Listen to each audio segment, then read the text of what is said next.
Paganini Caprice 24, one of the best compositions in the classical music for soloist. Now, the soloist violinist, of course, is one of the most famous violinists of all time was Paganini, an Italian composer, a fantastic soloist as well as performer. And this is what's common between the oud and the violin.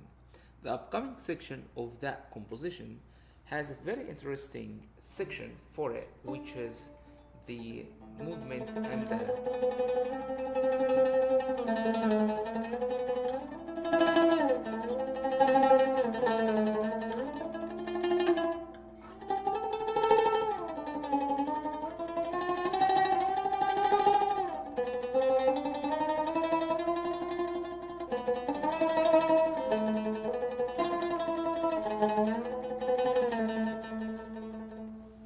this section, it's almost done by the legato technique with the violin bow.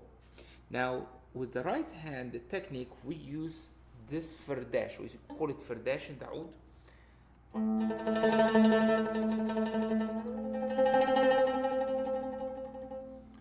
This technique is maybe for some very difficult technique, but actually this is the simplest technique in the oud instrument, especially if you remember this information we talked about it before in other lessons, that the right hand needs to be as close as possible to the string, as close as it will be. Look at this, the right hand almost is not moving.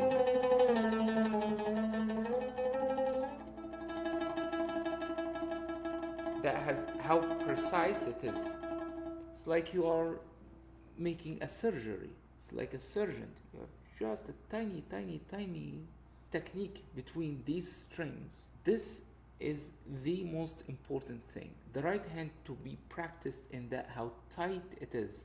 That's exactly how many hours that you practice on فرdash.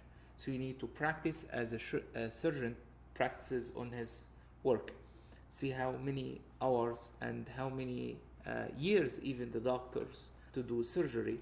This is exactly what we need to do in the oud as well. You spend a good time practicing something like that. So make sure that if you didn't take anything today at all from this segment, take that very little thing. Your right hand technique needs to be as close as possible to the string. I will see you in next lesson.